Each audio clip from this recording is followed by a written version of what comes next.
Greetings and salutations, friends of Goochland. I want to take a minute to introduce this video of the Community Planning Committee from District 4, although many of the issues they discussed were from anywhere in the county.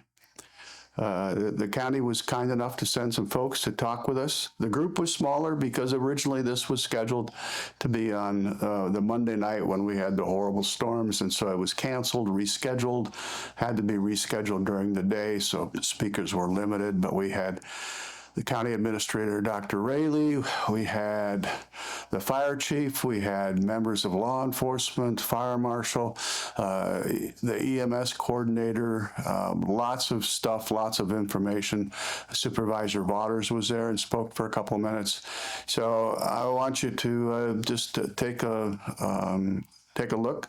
It's kind of a long watch. It's about an hour. Their slides are included. There's no editing other than cutting to try to reduce it. I'll have comments on some of the sections later on in separate videos, but this is essentially the entire 2 hours session, but I took out all the places where there's nobody speaking. So please join me in watching the Community Planning Committee's video on the budget, Station 7, and other issues facing Goochland County citizens who are asking their Board of Supervisors to support them. Stay tuned. Good morning, everybody. We're going to try to get started because until we can keep on schedule, our beautiful providers have schedules that they've got to keep. So if you could find a seat, I would appreciate it so that we can get started. First of all, I'd like to welcome every one of you to Goochland Baptist Church. And to tell you that this effort was a volunteer effort of many people to redo their schedules after the storm. So I don't know, I'm too loud, okay? Most of them they're away from the camera. We're asking that hopefully people will be able to stay for the afternoon. I have lunch coming and from Brothers Pizza and a lot of other things coming. And the intent is to have a time where you can network with your neighbors and get to know each other in a meaningful way. There's a lot happening in the county, but not all of it's bad. A lot of it's very good. A lot of it's very good. If you see, I've got 4 tables of public safety providers to talk about.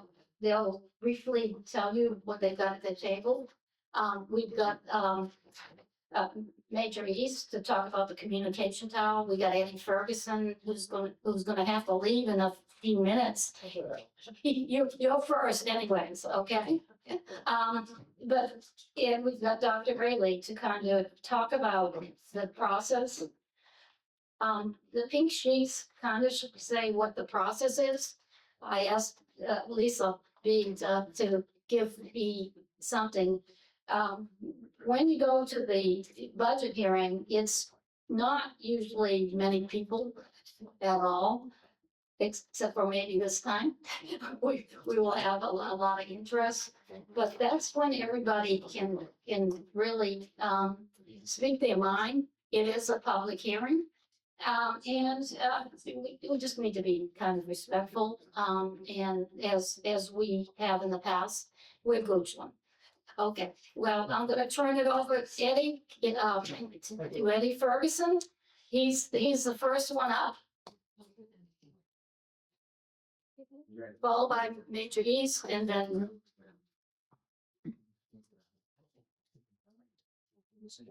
So thank you, Linda. I appreciate that a whole lot. So good morning, everyone.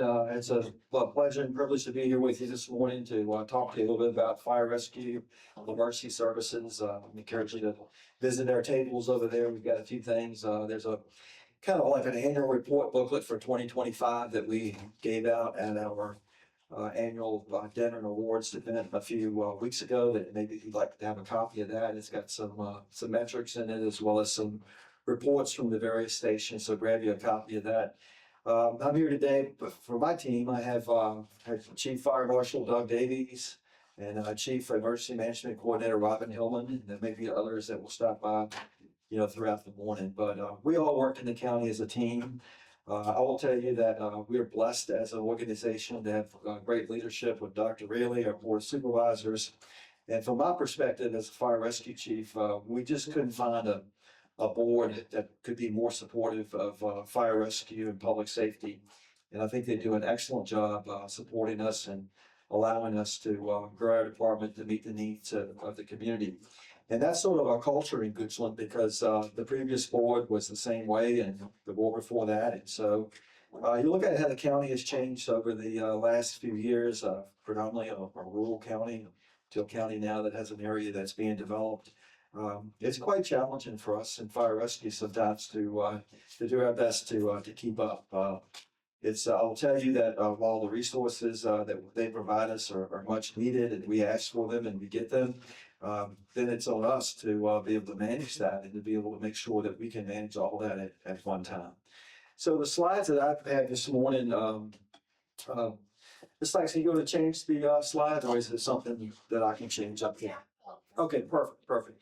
So these won't be unfamiliar slides because these are the same ones that we've already kind of used with the board of supervisors and county government when we had two workshop sessions. So that first one is just a plethora of pictures of fire rescue and things that are going on. So many different things.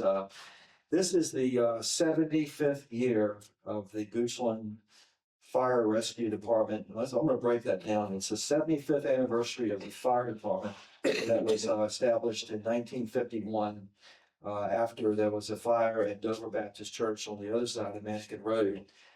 Chief Earl Henley, soon to become Chief Earl Henley at the time, and a group of citizens with the help of Ned Willis down at Dover, Pembroke Farms. He had some fire engines, and they started the fire department in the county in 1951. And this is also the 60th anniversary of the inception of the volunteer rescue squads. Before that, there wasn't an ambulance in the county, and I don't remember those days, but y'all probably might in some cases. I'm sure Ann can reflect back to a time when there wasn't an ambulance available in the county, and then in 1966, that all started to change, and they started to merge the volunteer rescue squads into the already existing growing fire department. And so we've been fire rescue ever since, and so this is a big year for us. We have a fire rescue show coming up in October the 3rd in the evening at Goochland High School. And that should be a big community event of demonstrations, exhibitors, and we'll celebrate that 75th and 60th anniversary. A couple things on this picture. You see obviously a fire and an ambulance, and there's a picture of the emergency operations center. And down in the bottom, there's a cooler. It looks like a Yeti cooler, and that's our blood cooler. And this year we started carrying blood. 60 years of EMS, we gave our first unit of blood to a patient in George's Tavern in Fife last fall. And that was just unheard of, monumental advancement for EMS. We're one of two departments in the Central Virginia region that do that. Chesterfield Fire and EMS and Goochland Fire and Rescue. They invited us to be a part of their partnership, with their blood program. And of course, MedFlight on the Virginia State Police helicopter is part of that also. So we're very proud of that, and we've given blood 4 times to patients in the county that have needed a blood transfusion.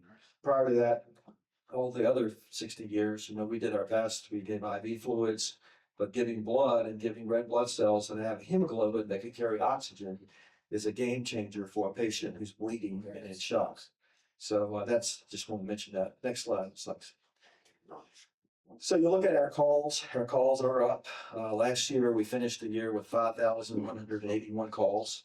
And what I think is significant about this slide is that if you look back, to 2021, you can see how the call volume has ticked up in the county.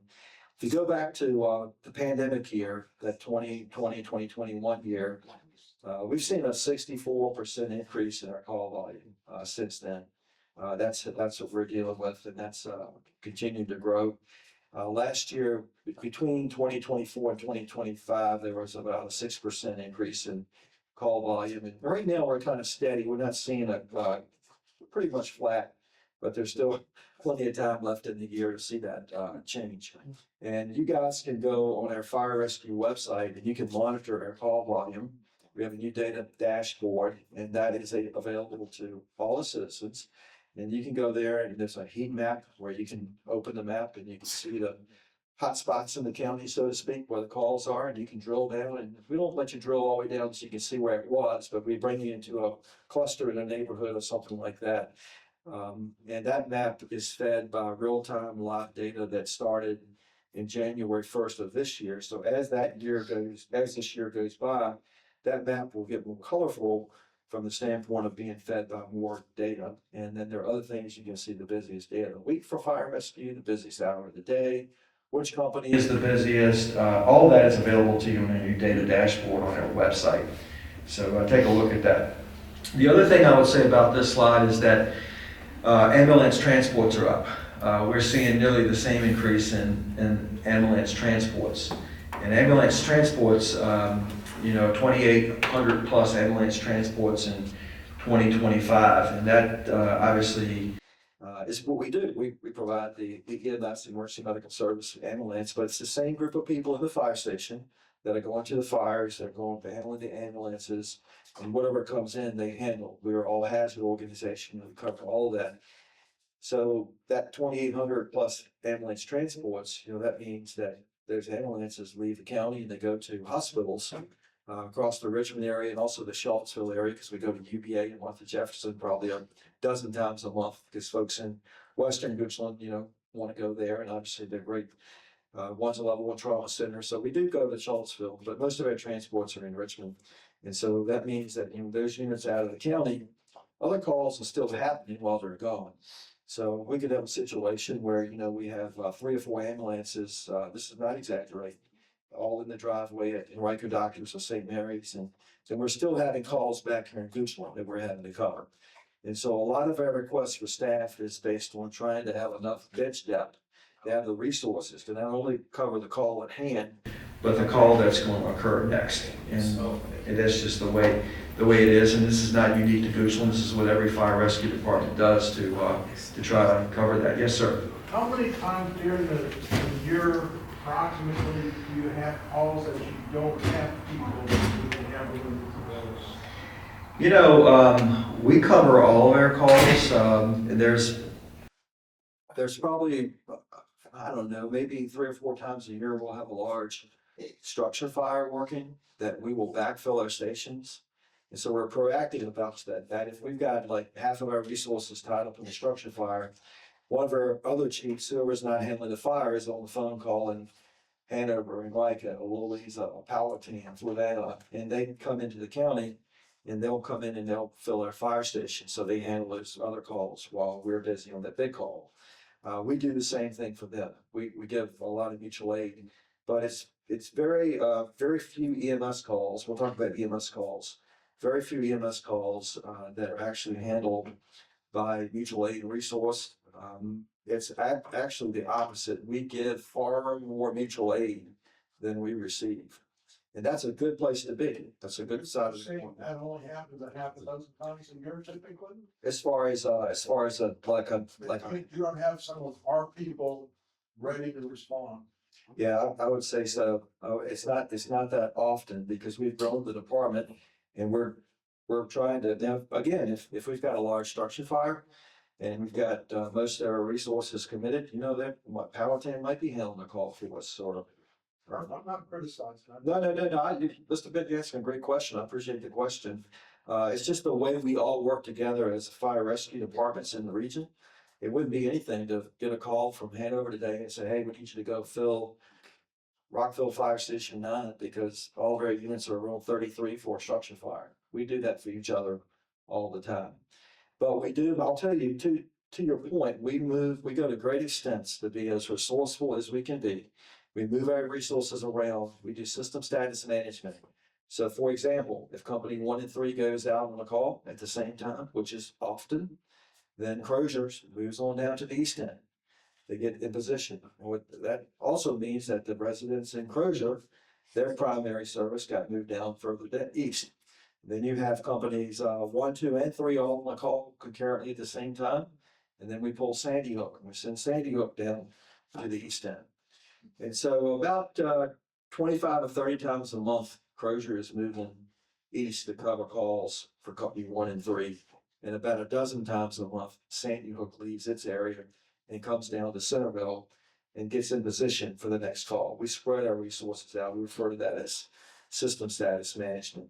And we always make sure, we do our very best to make sure we always have a unit. You know, no area is more important than the other. I'll just start east, central, and west. If we only have 3 units, they're going to be Centerville, the courthouse, and Hayden'sville. We look at our data, and that tells us where to put the units. How many staffed ambulances or units do you have there? Actually, specifically staff that you can maximum? 7 a day. 7. 7 a day. The Sandy Hook station coming online as that 7th ambulance was huge. And we've been staffing that 24 hours a day since February the 14th, 2025. And prior to that, it was a daytime ambulance. You know, Sandy Hook, we knew we were going to build a fire station there, but it got started ahead of time because of the roundabout construction in the courthouse. And we said, hey, you know, the road's blocked, we got to get something up towards Gulf Spring and Sandy Hook because Company 5 is being slowed down because of the roundabout construction.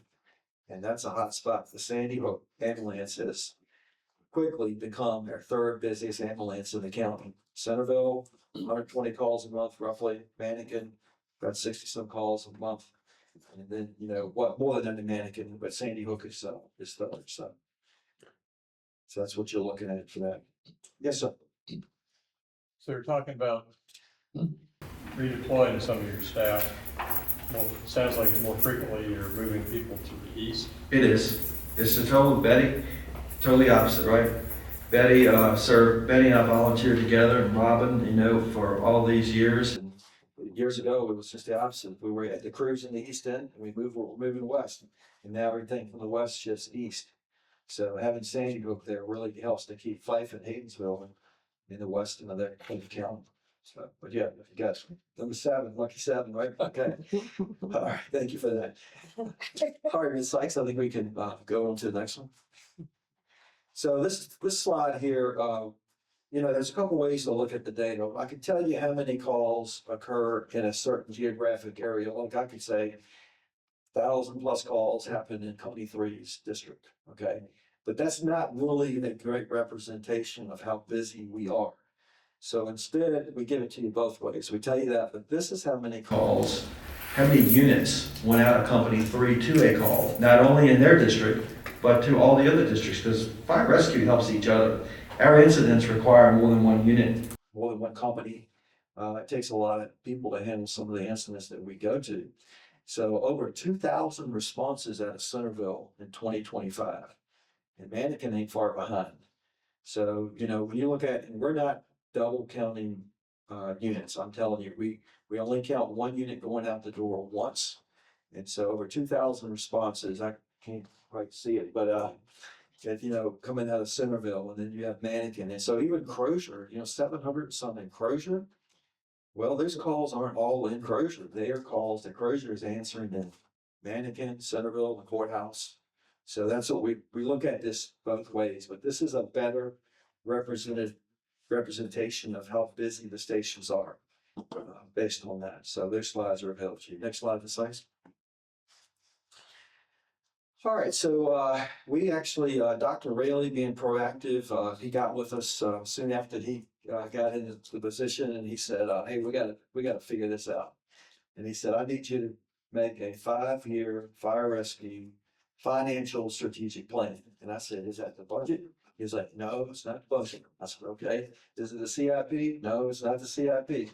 So, what are we gonna do with this? He's like, we're gonna use this to help make the budget and the CIP over the next 5 years. Just a brilliant idea. Great thing to do. And so it's a standalone document. It's a financial document. And we go to the board and we present this, which we did. And now the board has some idea of what we need for the next 5 years. And there's a lot more forward thinking, a lot more planning. Mr. Vaughters, huge supporter of fire rescue. And so looking at that, we determined over the next 5 years, we got to open 2 fire stations. We got to open 7, and we've got to open 8. We've got to add some more staff to the existing stations so that we have enough people working in the existing stations to staff a fire engine and an ambulance, different people on each truck. And we also need to build in a few people into our system so that we can keep these numbers on days that employees are off on annual leave, sick leave, military leave, workers' compensation, light duty, all of these things that, employees and career firefighters, EMTs are using.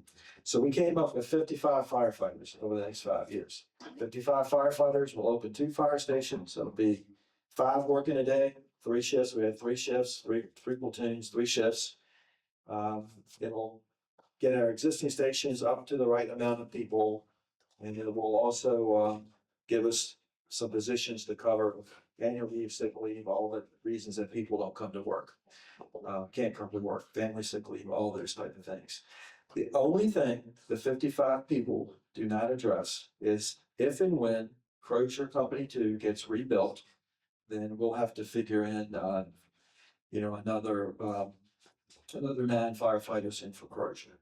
And why don't we include Crozier? Because Crozier is much like our other stations. It was built in the 50s. It's a very small square footage footprint, and we can't put more than 2 people there at a time because one, and Major East is a volunteer at Crozier. So he'll tell you, it's a nice station. It's clean, it's comfortable. I'd love to work there. I think the stations I worked in Chesterfield that kind of resembled Crozier's best assignments I ever had. But the septic field at Crozier will fail. If we put too many people there, we flush the toilet too often, it's very fragile. We're living on borrowed time at Crozier. We have to pump it often, and we only have 1 restroom and 1 shower. And so that's the limitation at Crozier. So if and when we relocate, rebuild it, there is a desire to relocate Crozier down Cardwell Road a little bit to the south, not going too far from Route 6, because the Route 6 corridor over time has gotten busier. Crozier goes a lot to the courthouse, so we don't want to put them at a disadvantage, move them too far to the Broad Street side. But anyway, that's the 55 firefighters. So we asked for 11 a year in the budget request. Is what we asked for. Mr. Bentley. How long, once the board of supervisors says build a fire station, does it take you guys to have a up and running fire station? Oh my gosh. 2 years, 6 months? Takes a while. An estimate. Yeah, about 2.5 years, Mr. Ben. I mean, you're probably looking at, 9-10 months in design and then, 18 months of construction roughly. So, Station 8 designs has started. We just signed the contract on Station 8 this month, and it won't open until May of 2027. So you have, 15 months of construction, 9-10 months of design. Yeah, I think May of 2027, so we're hoping. Yeah. But that's probably just getting the CO, then you gotta move in and all that. I mean, it does take a little while, it does. So 11 firefighters is our request for the current budget year. We also have some leadership positions in there. One thing we have learned. We have grown really, really fast. We had no choice but to do that. I would like to go back and enjoy the days that Betty and I were reminiscing about a few minutes ago, but everything around us would be different. So we can't really do that. But we have learned that when you grow real fast and you don't put in support staff, you can't support the field. And so we are asking for this year a reclassification of 3 captains to battalion chief. Right now we have a captain that's running our shifts. If y'all listen to our radios, it's Captain 608. And most jurisdictions around us, including Louisa, they handle that assignment with a battalion chief. So we've been doing it with captains for 3 years, and they just do a phenomenal job of handling all the personnel issues, the movement, the system status management on a daily basis, including Saturdays and Sundays and holidays. And so we are asking for a reclassification of 3 captains to battalion chief. And we're also asking for a part-time fire marshal, because the fire marshal has gotten super busy with fire code, the Virginia Statewide Fire Prevention Code, education and enforcement. And the other thing is the fire marshal's office is busy with plans review. You know, every plan of development that comes through the county, the building inspectors and the fire marshals have to look at that to make sure that it's not only compliant with the building code, but also the fire code. So we're asking for a part-time fire marshal. Part-time positions typically work, they could work up to 20 hours a week, but some work, a little bit less than that. It's a low cost way to address something that doesn't have a benefit package associated with it. So that's what we're asking for. So that's our request. I should have brought my glasses, but that's our request for personnel and staff. And next slide. I will tell you that we put equal emphasis on volunteers. We are a combination fire rescue department. I sat here and told you about the 75th and 60th anniversary. And I'm telling you what, we had phenomenal leaders back in those days. Earl and Howard Henley, Tucker Hill, all of those people that set this up the right way. We just operate on this foundation. So we're equally as committed to the volunteer side. So we have a recruitment and retention coordinator, Lisa Brown. She's also a volunteer, and Lisa is also a volunteer district fire chief at Fife Company 4. So she understands all sides of it. Super talented lady, was a school teacher, worked for the Department of Fire Programs, on and on. She's been knocking it out in the park recruiting volunteers. And we brought in 47 new volunteers last year. But I just have to say, but she really should say and, right? And instead of but. Today's volunteers, not all of them live in the county. So, they may live in other jurisdictions. So they sign up for a shift, they'll come and they'll pull a 12-hour or 24-hour shift, which is great. That's what we need. But then when they go back, it's different from the older days, when volunteers would never be off. They would run their duty shift, right, Robin? And then we would run the extra calls that required extra help. You'd come by people's houses and see Broad Swimming running down Mannequin Road with his 4-way flashes on, putting his coveralls on, going to the firehouse to get the ambulance. And people jump off their lawnmowers. And that's just not the model of today's volunteers. You can still find some of that, but you have to kind of look more to the western end of the county, more rural area of the county. So we still need to recruit volunteers. We still need our career resources, but Lisa does a really good job of recruiting volunteers. So I want you to know that's a huge savings to our budget, and we put equal emphasis on that. And we treat everyone the same. We're a combination department. It's all about people, and the dangers are real to everyone, no matter whether you get paid or not. And we never refer to the career staff as professionals, because we think all of our staff are professionals. Professional is a mindset, it's an attitude. It doesn't have anything to do with whether you get paid or not. So we refer to our paid staff as career staff. Next slide, it's like getting on through them, almost done. We have a CIP, and in the capital improvement program is their replacement for fire trucks and ambulances and fire stations and other large financial projects. Next slide, please. And looking at our fleet, we have a large fleet. You figure every fire station has 5 or 6 vehicles. We have 6 fire stations, 7 counting Sandy Hook, soon to be 8 counting West Creek. Kind of said those numbers in the order. It gets me out of order sometimes, but I think I said it right. But fire engines are super expensive. Fire engines $1 million. An ambulance is $500,000, and that's not counting the equipment that goes on them. And the other thing is that I know y'all have heard this before with other things, and you may have heard me say it or Dr. Rayleigh talk about it. But the fire engine manufacturing industry never has recovered or been the same since the pandemic. And so it takes 36 to 48 months to get a fire engine from the day you order it. So our board knows this too, and Mr. Vaughters is well versed on that, and they took some action that I'll tell you about in a second that is just unheard of for us. That was just wonderful. And so, next slide, Ms. Sykes. I'll slip through these pretty fast. You know, this kind of gives you an idea of the number of fire engines we have. We have ambulances, we have a couple of ladder trucks, two ladder trucks. Ladder trucks are $2 million a piece. And we have a new ladder truck at Company 5, and we have a ladder truck that was new in 2021 at Mannequin. So that's holding us steady. And, you know, you never know what's being built. So there could always be the need for a third ladder truck, but based on what we know today, 2 ladder trucks will probably take us a little ways into the future. We probably will at some point want to get a reserve ladder truck because these things go in the shop and they stay for weeks at a time.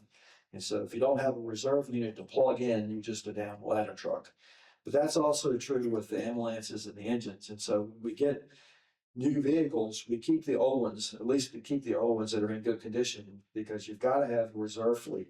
At any given time, you know, we may have 2 or 3 engines in the shop we've had an engine at Company 5 that's been in the shop since January the 19th. I need to go over there and make sure we still own it.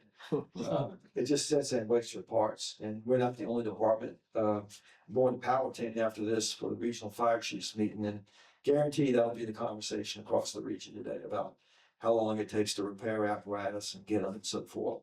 So we're trying to build not only some new apparatus in, but we try to build a reserve fleet so that we have, right now we don't have a reserve engine. Everything we have is in play. We had 2 engines that were hit by distracted, drugged and intoxicated drivers within a couple months. In November, engine 611 from Mannequin was on the 288 bridge, and it got hit in the rear by a drunk driver that came down through there at a high rate of speed. And I'm telling you, if it had not hit the fire engine, it would have probably killed several of Goochland and Powhatan's firefighters that were on the other side of that fire engine working a traffic crash. It totaled that fire engine, and we didn't get much money for it because it was a 2006 model. So only got cash value of about $200,000 for it. To order that new fire engine was $1 million, so we're short a little bit of money. But we've looked at that since then and come up with a plan. And then, don't you know, in February of this year, February, we had the replacement engine 611. There must be something about Mannequin 611. But it was sitting down in Route 6 in front of Taco Pines in the westbound lane, blocking for a traffic crash. And a gentleman came up and he was under some type of influence of drugs and hit the fire engine again and bounced off the fire engine and traveled the wrong way in the eastbound lane of Route 6 up to Woods Hope Church and then crashed in the woods. And you just can't make this up. He was injured. We put him in the ambulance. We took him to the hospital. We stopped at the traffic light down in front of Tucko Village Shopping Center. He jumped out the ambulance, ran up inside of Pleasance Hardware. And the sheriff's office apprehended him. But that's what you deal with, you know. And we talk about the people on the roadways. We refer to them as the D drivers. And the D drivers, it comes from a nationwide curriculum on traffic incident management safety. But it's sometimes they're drugged, they're drunk, they're distracted.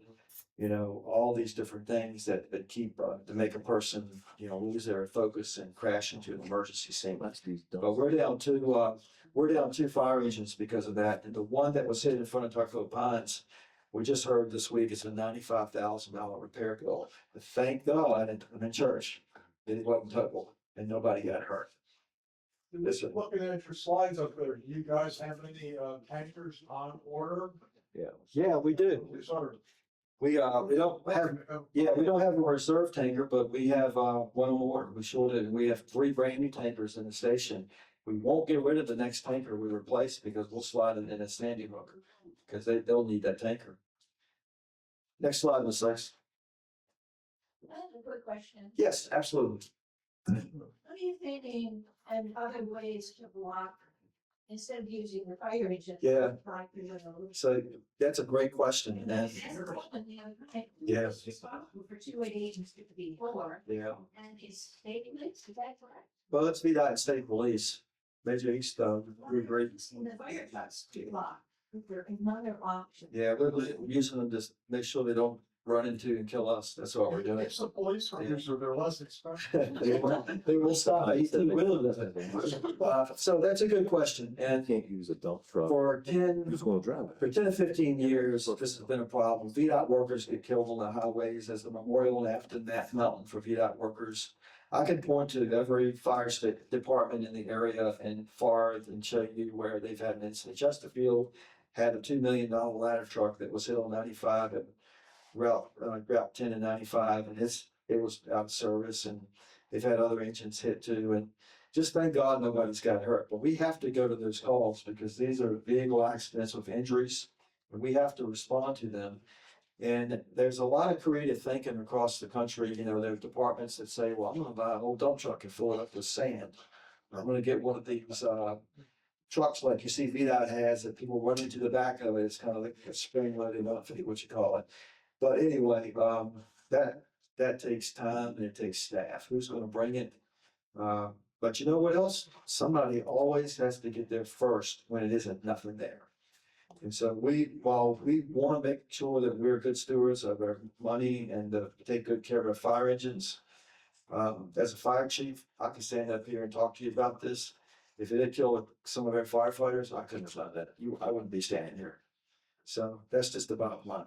So if you ask me what keeps me up at night, I would tell you that it's that and staffing so that we can cover the calls. So we're just in a bad spot. And there is a safety service patrol out of Richmond, but there's only a couple of them running around. We have limited access highways we focus a lot on that, but we have the same problems on Broad Street and some of these back roads. If we don't put in enough advance, we want people can crash into the incident scenes. Did you want to say anything about that, Dr. Ridley or Major East, Mr. Vaughters? Before you started this slide, I just want to make a quick comment. So I've got it running for professional commitment, but as we segue to Fire Station 7 and 8, since that is a key topic, I just wanted to give you some brief insights into the conversations that took place between myself and Chief Ferguson and the rest of the board. Is we had a lawsuit against Station 7 going back a couple of years. We were trying to address that, trying to work through that. Station 8 is a flat piece of land. We were easily able to acquire it. And I was talking to Eddie on a regular basis and saying, what helps our network? So Eddie showed you the network of stations we got. And that's the way I really look at it, is it's a living, breathing network of how we can get to our citizens faster, not just one station here, one station here, one station here. And so the decision was made ultimately that we could get the temporary station at Sandy Hook and the new station up and running at Sandy Hook faster, so that we could take resources and get them deployed as quickly as possible, not have as many calls go west to east while we worked on the Station 7 piece. Additionally, Station 8 is going to be a cheaper fire station, just by the nature of it being a flatter piece of land and easier to develop. So that we were able to cover with funds from the bond offering that we had. So we didn't have the same kind of budget considerations. Station 7 is going to be a more complex engineering and development phase. It's going to take longer for the planning. It's going to take a considerable dirt moving and working of the site. And new stations, inevitably each year, they come with additional costs. So we are working on making sure we've got adequate funds to build that new station to the capabilities it needs to have, but did not want to do anything to hinder the growth of our fire and rescue network in the time that we could get Station 8 up and running. So I know the goal of all the supervisors is to get Station 7 up and running as soon as possible. But the reason for the delay is we were having to deal with a lawsuit and did not want that to keep us from developing the network as it really needed to be in consultation with fire and rescue. So, Let me yeah. Questions? about that. When I looked on Circuit Court website, the lawsuit was filed, but it was never served to the county. Yes. So you delayed something with a lawsuit that was never served.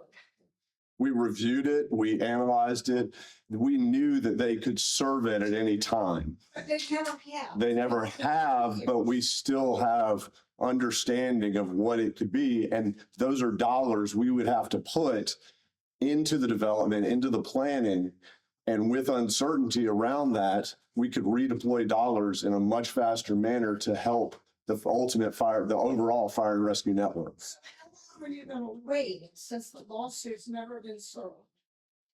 Since the lawsuit has never been served, what we'll do is we will make sure we have the adequate dollars in our CIP budget to fund Station 7, and we will factor in all those contingencies. We didn't have the type of contingency dollars that we had in the past. And we knew there were no contingencies on Station 8. So we will make sure we not only have the development phase, we have the build out of Station 7, but we're prepared for all the contingencies and the times and the costs that could go along with that. So Ever reached out to the 9 residents of that community? regularly, About it? yes, Yeah, all the time. Are they ever planning on doing it? I mean, this could drag out forever. it could. And we're also looking at alternatives for sites and things of that nature. In the East End, sites of this size, unfortunately, cost in the millions. It's my understanding the lawsuit's expired. Yeah. It hasn't expired. It hasn't We're moving expired. forward on 7. Yeah. Exactly. You're delaying something when, I mean. Well, we're delaying it because we need to run a balanced budget, man. We need to make sure we've got the adequate funds. We took the funds to Station 8 and put those to work faster. We needed to make sure that those funds were put to work for the benefit of the overall network. So if I could just interject, Mr. Vaughters, the time that we spent, yes, it was delayed. We reshifted the focus to 8, so that time was saved there. The design and development, the architectural and engineering for Fire Station 8, that's been many months of work, will also work for Station 7. And we are hoping to select the same A&E firm to do Station 7, and maybe Dr. Rayleigh, maybe that'll come up next week. Yeah, so on the board's April 7th agenda, they are scheduled to vote on giving me the authority to sign a contract with HBA Architects in the tune of $816,000. And so, as Mr. Vaughters said, there's support for that. And part of that action also is transferring dollars from the board's designated future capital improvement fund, where there's currently $17 million in that fund, to the capital fund to be able to fund this contract with the architects. In addition, the board is I'm recommending they adopt what's called a reimbursement resolution, so that if they choose to spend $816,000 in cash now, if they choose to finance Station 7 in the future, they can use those proceeds to reimburse the cash that they're spending now and then make the budget whole again.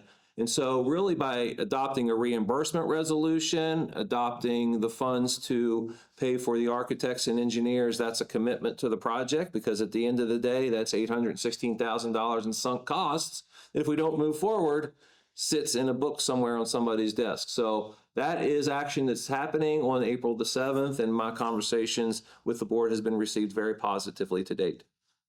Same floor plan, potentially different house, exterior architecture, different building mechanics. One's got well and septic, one's on water and sewer. But I would think that potentially 7 could get under construction before 8's completely done, potentially. Yeah, potentially. And the benefit is that there are economies of scale using the same architectural firm, using a floor plan that's very same, if not similar. And so we have some work that has already been done that will help when it comes to the actual building itself. The time will be in the site, making sure that we have plans for water and sewer to get there. Station 8 uses well and septic. So there will be some mechanical kind of things And of course, each site is a little bit different too. So that's where really the hard work of the architects and engineers is going to be. But we have some things already invested that will help from a time standpoint. I'm going to jump to our last slide. Mr. Vaughters, I want to give you some credit before you leave. Last slide, Ms. Sykes, which is not too many further. I'm almost done. Oh, Keep going. Keep going there. Keep going. All right, so what I want to tell you, I want to give the board of supervisors credit for, and Mr. Vaughters, is that they have purchased a fire engine, fire apparatus purchase for us. We bought 3 engines and we bought 1 tanker all at the same time, saved almost $800,000 of taxpayer money. And just as importantly to us, 24 or so months of delivery time. And so that was, that order was made in January, beginning of February. And so hopefully those 3 fire engines is the fire engine in this year's CIP, the fire engine in next year's CIP, the tanker in next year's CIP, and a replacement fire engine for engine 611 that was total loss on the 288 bridge.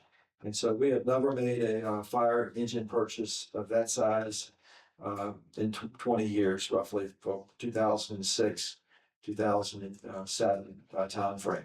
So the board supporting us. That's a great example of one of many shows of support. But I wanted to jump right to that. And that's pretty much my presentation. And if y'all have any questions, I'd be happy to try to answer them. Yes, sir. Yeah, really different subject. We mentioned volunteers a while ago. Yes, sir. There's several of us that are not 21 anymore, and maybe not in the same shape we used to be. What do you need in terms of requirements? So When a person comes in to volunteer, and to answer your question, sir, there are plenty of people in our organization that are your age, or I can think of probably many that are probably a lot older than you are. We just have to make sure that we get people fit for the right job. So all our volunteer members come in and they go through a health assessment and a physical, and make sure that everybody can do the job, particularly those who want to do fire suppression or they want to be an emergency medical technician. But we also have other support roles. We have auxiliaries. We take in auxiliary. 7 of those 47 members last year were support role members. For example, one lady does our fund drive letter that's in a support role.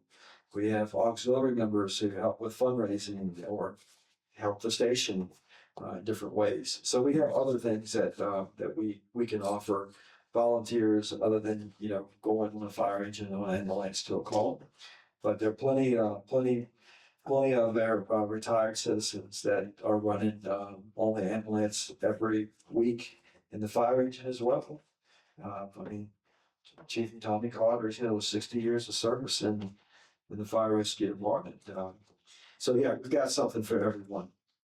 If you're interested, let us know. The website has the applications. Robin, go for it. Yeah, Robin, I almost forgot. She's got a good piece. Go for it. So if you want to come over after the session's over with, I can talk to you about some other activities.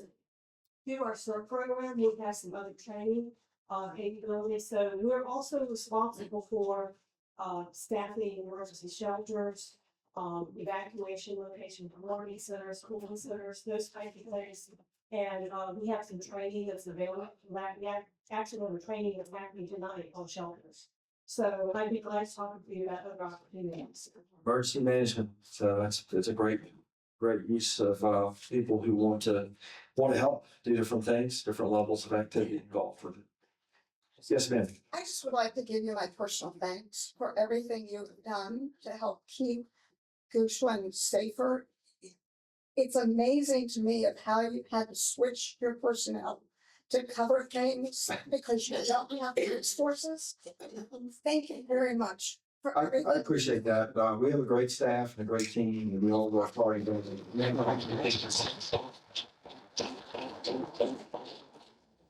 All right, thank you, Linda, for the opportunity. Really appreciate it.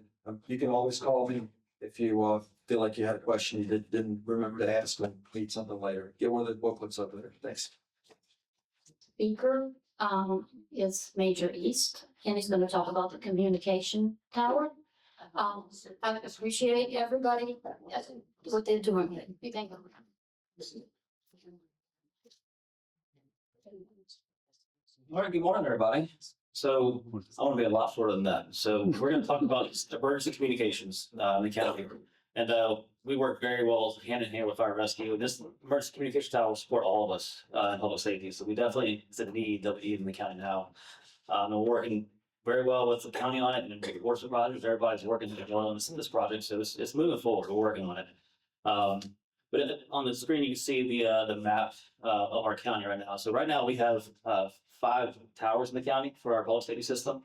That system was put in place in 2017, so it's starting to get to the 10-year mark of age. And you know how electronics are these days. Electronics start to age out a lot faster than they used to.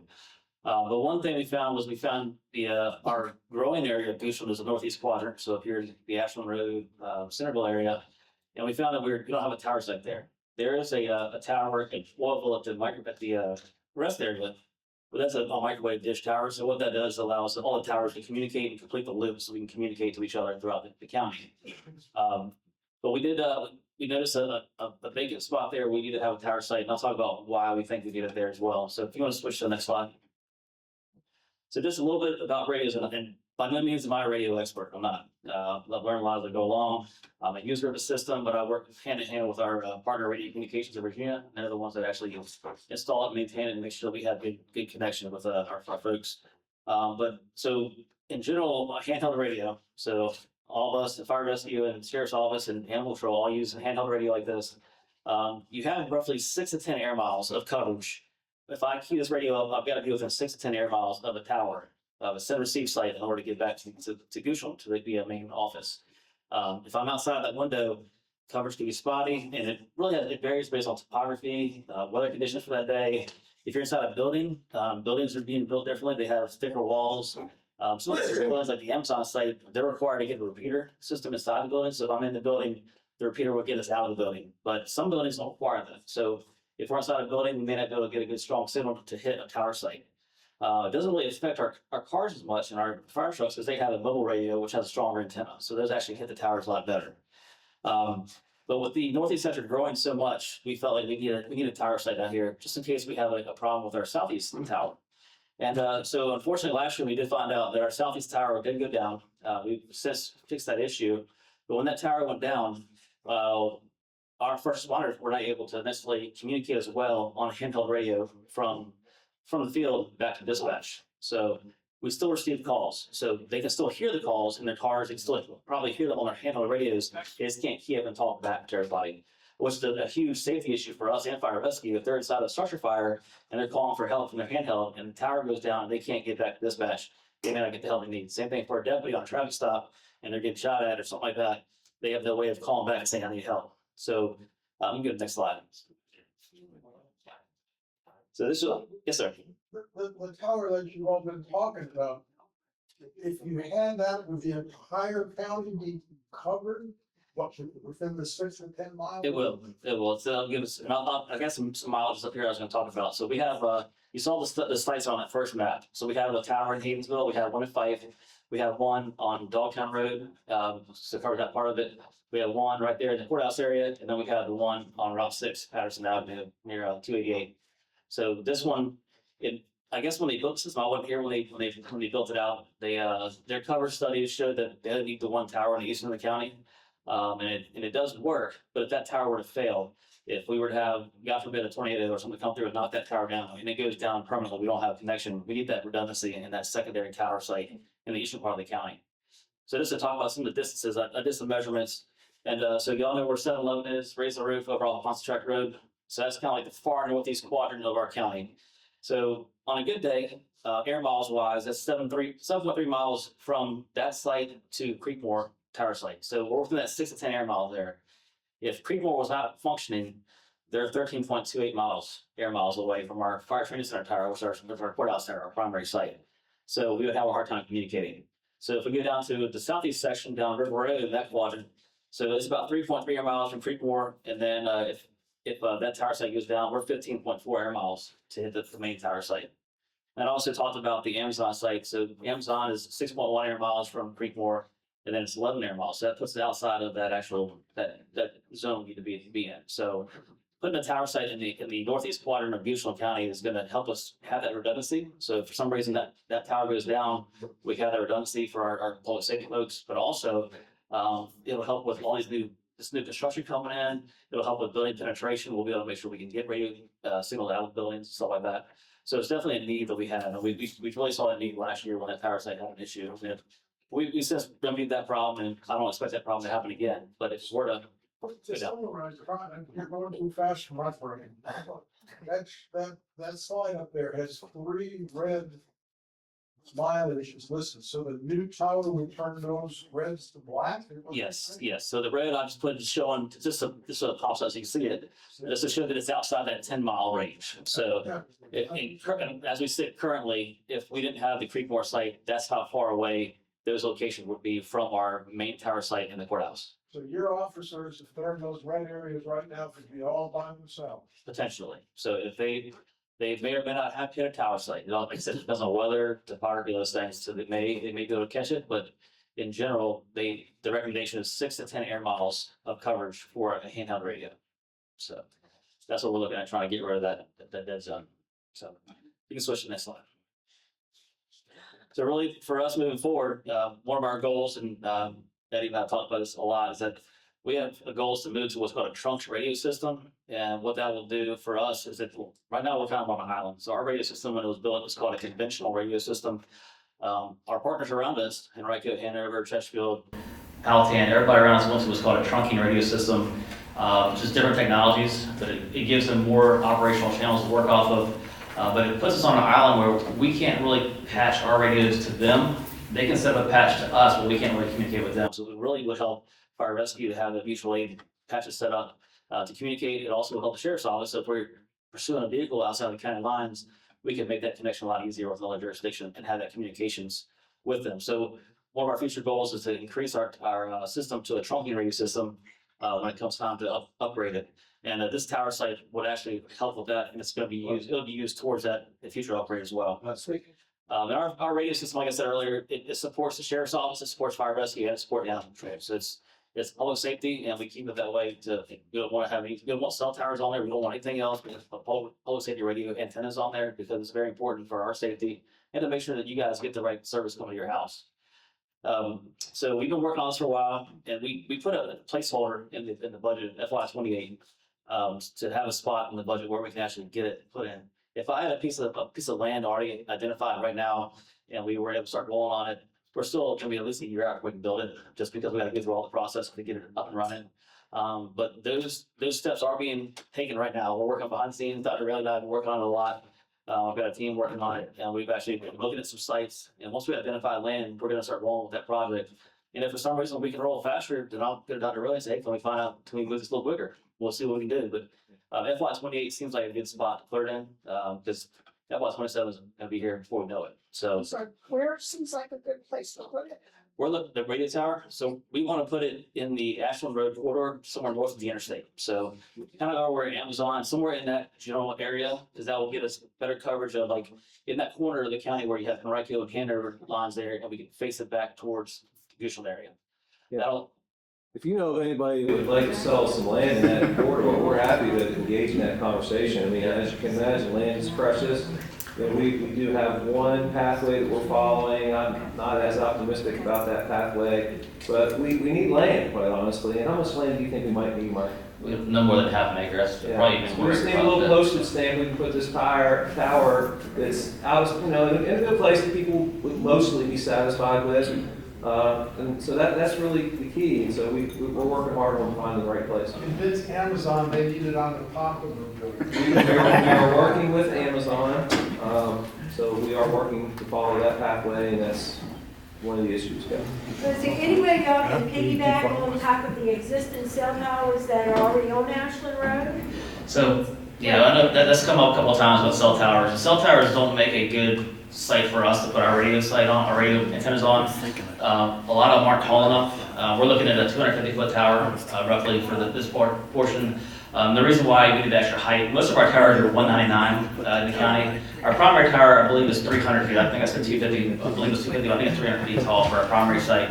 But we do about a 250-foot tower down here. And the reason is, and I'm not a radio guru, but I've kind of learned as I go along. But they've got to have what's called vertical separation between the send antenna and the receive antenna. And they got to put one up high and one down low. And they got to have some separation between the two of them.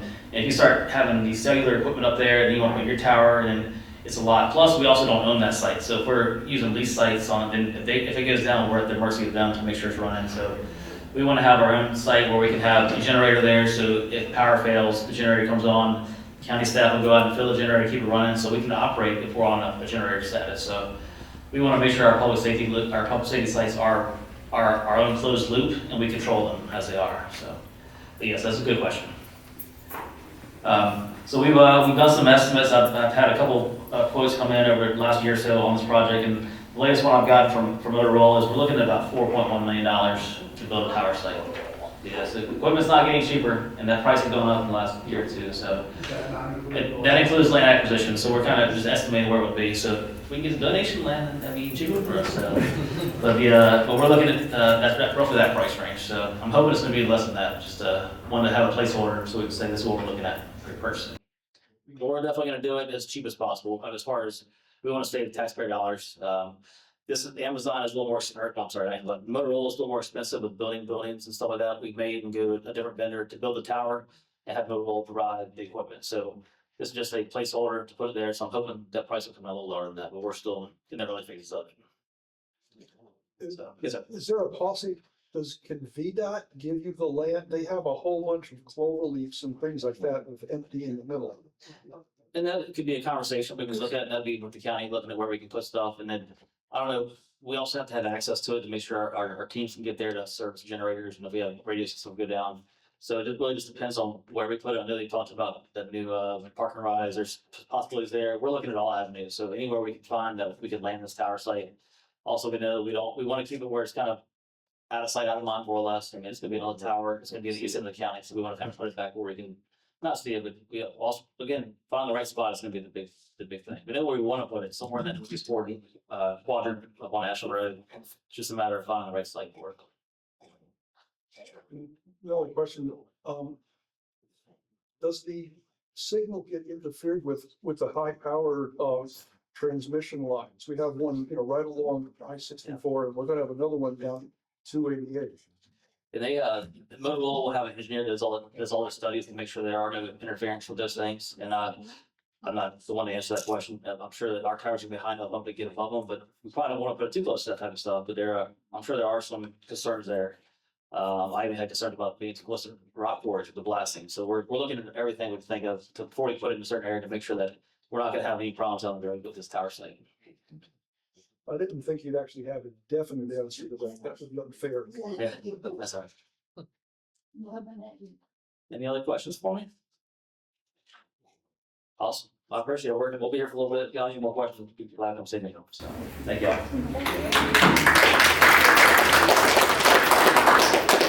Can we just take 5 minutes for people who had maybe need to go to the restroom? Well, thank you for the opportunity to be here today. I want to thank Ms. Moore for having the vision to bring us together as a community to have some great conversation. Just before I jump into slides, and you know what, y'all, I might not even use the slides today because at the end of the day, I want to make sure that I'm talking about things that you want to hear and things that are most important to you. I want to go back in time a little bit. I think it was around November. I had a chance to sit down and talk with Ms. Moore, Reverend Sykes, and there was Ms. Haas, who I've seen bouncing around here. So she went to get pizza. She went to go get pizza. And we had a really great conversation coming off of the heels of the technology overlay district. And, Ms. Moore, Reverend Sykes, and Ms. Haas shared, I think, a really healthy perspective about some of the challenges our community's been through over the course of the past 9 or 10 months. And I've reflected a lot in that conversation. And when I presented to the board in January, that conversation was reflected in what I shared about the need for us as a county to listen, to engage, and have conversations collaboratively about the issues that impact all of us as Goochland residents. And quite honestly, y'all, I'd rather do 300 meetings of this size than one meeting of 700 people in a room. I think it's a lot more productive and a lot more intimate, certainly for us to just honestly have a conversation. So coming off of the heels of that dialogue with Reverend Sykes, Ms. Moore, Ms. Haas, I decided that I'm going to formalize an opportunity to have ongoing communication with the community through the form of a community engagement advisory group.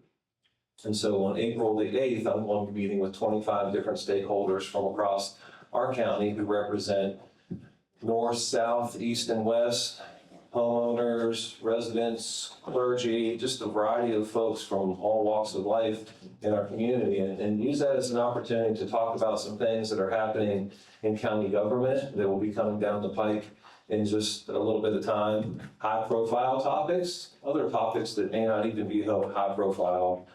Hear from our citizens and residents about issues that they're experiencing, and ultimately use that as an opportunity to have some ongoing conversation that'll take place monthly. And in addition to that, I want to do more of this. I have a community affairs manager. I said, your job is for you to find 2 times a month where I can go and I can have small group meetings with people who want to talk about the issues impacting our community. I want to go to churches and fire halls and different places where I can do what we're doing here today. So that's my goal and my desire, and I'm optimistic that that's going to be really successful because ultimately it's a chance for us to engage. So what do you want to talk about today?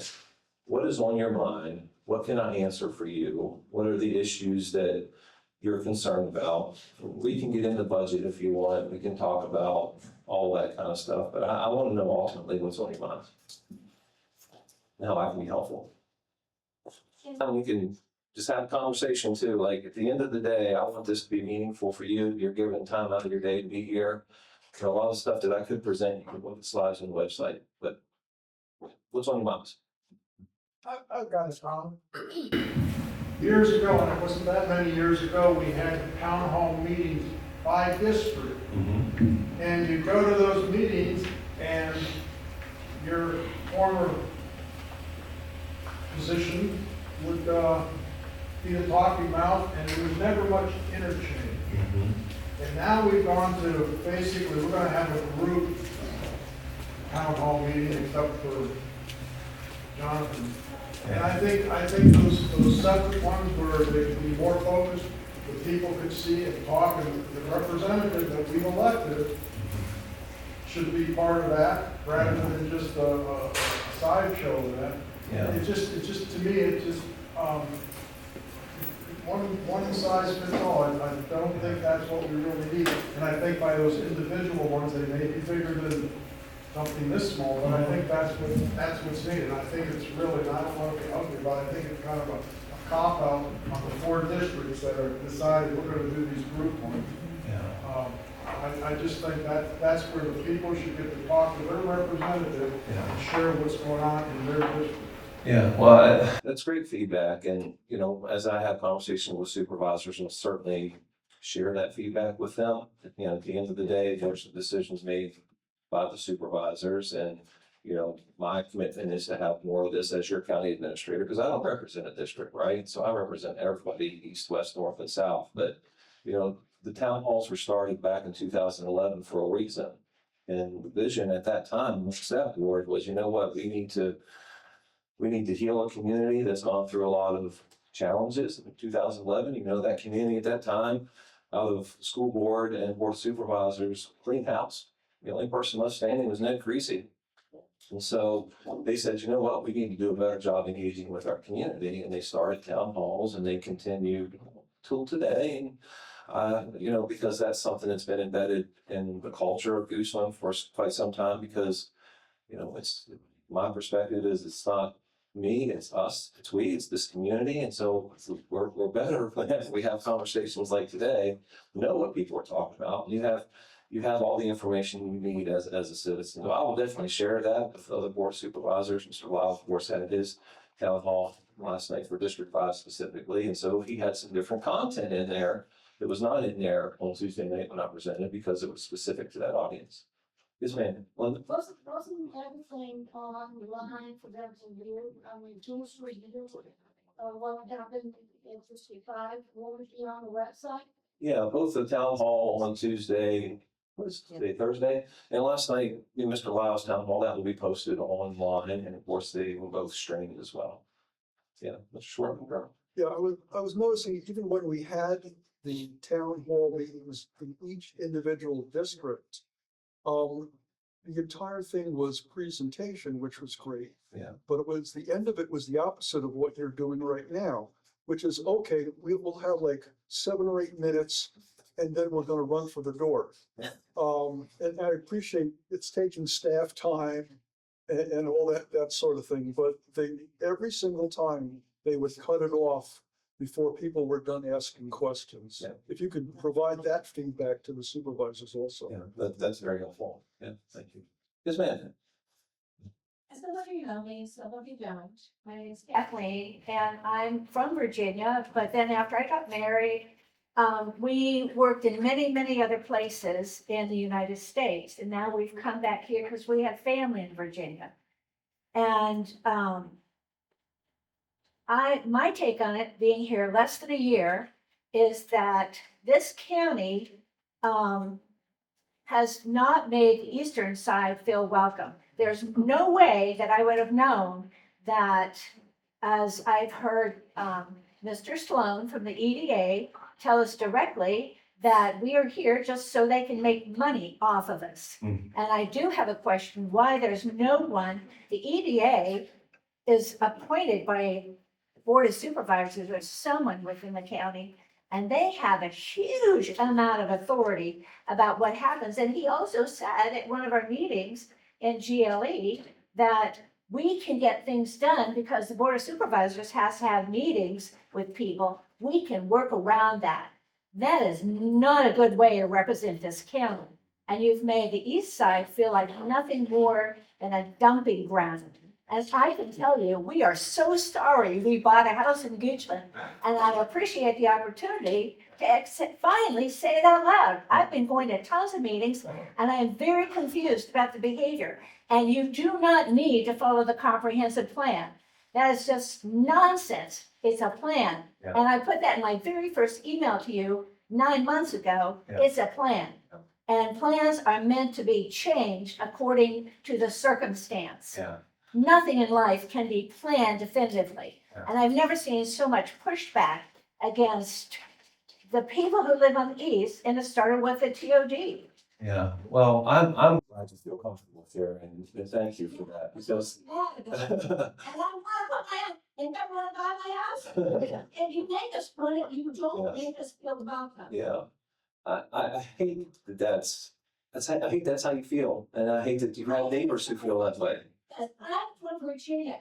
Yeah. This people I've gone in, Yeah. have family here, Yeah, and this Yeah. is just a court. yeah, Let me finally vent. well, That'd be nice. you are most welcome.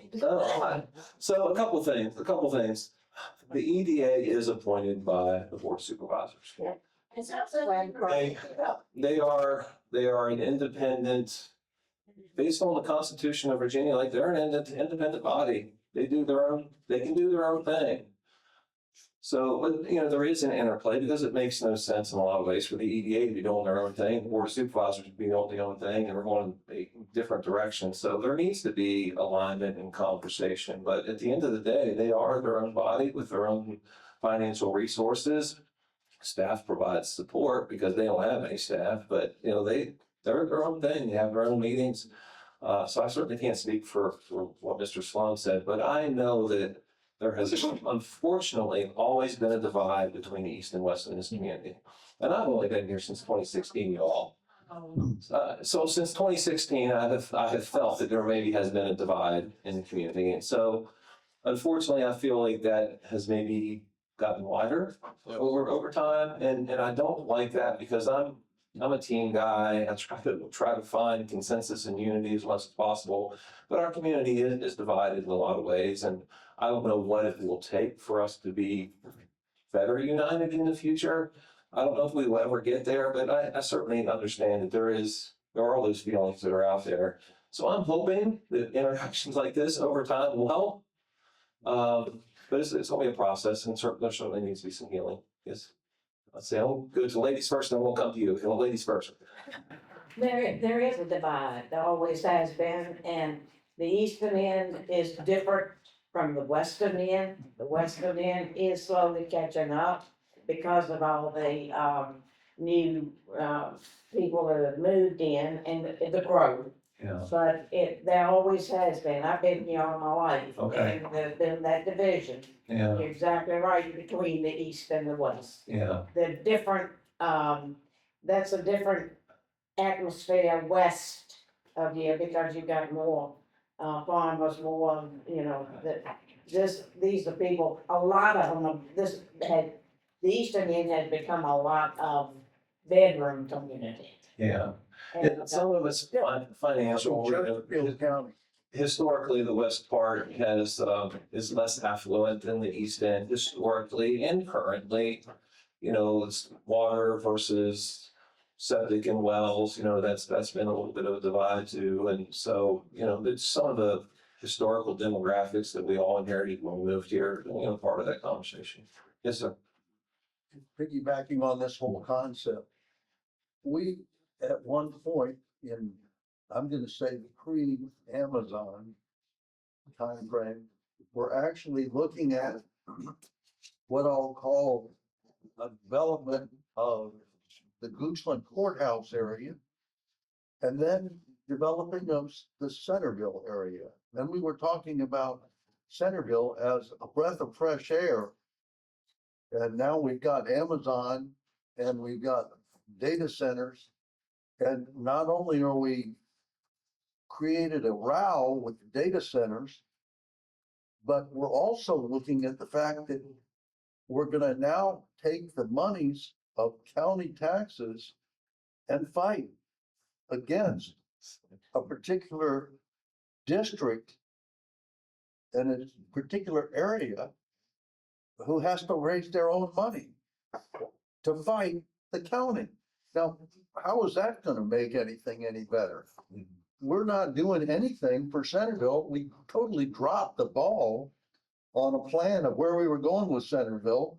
We spent money to go ahead and have somebody come up with a plan that was no plan at all. Yeah. And it was thrown under the bus and nobody ever recovered the plan and nobody ever decided that District 4 deserved anything. Yeah. I don't have that history. I have heard stories about where a lot of things went sideways with the Centerville plan. I think one of the things of course, my background being with schools, spent 7 years as superintendent. And, You did a great job. well, thank you. Thank you. And I'm learning this whole county administrator, how this is much, much different. And so you have some of the historical background, but I think, we're just going through a transition in our community right now. We're trying to decide who we want to be when we grow up in a lot of ways. And I think there's an opportunity for us to dust off past plans and see if they are still relevant today. And if they're not relevant today, develop the plans that need to be what's best for our community in the future. Our community has not done a strategic plan since 2018. For what we want to do for land use in the future, Centerville and the courthouse specifically. So there has been work that's been done. Let's honor the good parts of that and use that as springboards into the future. Those are heavy lifts, but they do need to be done. When I presented my budget in February, I built a slide in there that said, if we have additional dollars, we need to begin strategic planning in this community. And I've done some things to prepare for that if I can get the money to do it. But we need to have a collective vision for where we want to go in the next 5 to 10 years. We need to have a collective vision of where we're going with the idea of data centers. Every county around us has said, we don't want them. And the county board of supervisors has looked at it and said, you have a legitimate concern. We have looked at it from the standpoint of, we said data centers were one of the things that we could put into West Creek when we first started. But data centers were a totally different animal than what we have today. I'm not trying to make this thing all about data centers, but we have some problems because we're getting ready to go ahead and arm up the county's tax money against the county citizens and what the county citizens can raise up. And that's not good. That needs to stop. Yeah, understand that. Mr. Halverson, you had a question? Yes, it has to do with why we're signing a non-disclosure agreement. What compels the county to sign a non-disclosure agreement? Is it to protect the county, to protect the county citizens, or to protect tract or whatever entity you're signing the NDA with? Yeah. Well, And the follow-on question to that is, how can you have all those things you mentioned before if those things are creating an aura of secrecy on the third floor of the county Manhattan residential? yeah. So non-disclosure agreements are used in a multitude of settings, business settings, personal setting, that concept happens in the legal world and in a variety of environments. And so there are times when landowners or business owners are thinking about a project or developing a project, and there's proprietary information associated with that project, or there may be a competitive need for them from a business standpoint to keep information close to their chest as a business. There are times as they are doing their due diligence and they're determining feasibility that they engage with county staff on, I need to understand how this may be interpreted, or I need to know what kind of sewer line I may need there, or how would this look from a fire rescue standpoint. So any sort of NDA that the county has is not necessarily just for the board of supervisors or the county administrator. There are employees who are subject to that NDA as well. And so it's a mechanism used to provide information as people are doing due diligence. After the due diligence, and if there is an application or even a pre-application, all of that is done under the public eye. As soon as someone comes in and says, I've done all of my due diligence and I'm ready to move forward with a project, that's available to the public minute one. And certainly from there on, all that's done in the eye of the public. I would respectfully disagree with that last comment. And I had on my notes here, I wanted to talk about the non-disclosure. But Project Rocky, to the day it was before the Board of Supervisors, they didn't even tell you who the real actor was. Yeah, I can't speak about that, Chuck. I wasn't here on that one. That's just the point. But the thing is, I view those non-disclosure agreements as a barrier to transparency. We're the electorates, the constituents that have elected our board of supervisors. Right. Your work for them. Right. But we don't get the feedback that we need, and I assume that the Commonwealth gives the right to the counties to enter into the non-disclosure agreement. That's not understanding how it works. But does not the county have the right to say, we're not gonna do it, we're not gonna sign it? Sure. Yeah, the county does have that authority. And that allows better feedback, because I've been involved in a lot of these projects over the last 20+ years. And just can't find out things, you find out at the 11th hour. So I don't think they serve us very well. Yeah. The data centers, if you've seen some of those things I've sent you, the only way the investigators, the Linda Moore type people of the world can get the information, they go back to the state pollution people, environmental people to get the facts, and they can't get it from the county. I'm just saying that if the option is there for us not to sign it, I think there needs to be serious consideration, or that at least we'll keep these things quiet, or other stuff is available. Yeah, so there's a lot of things, again, that I had identified where there are tremendous process improvements that are needed countywide.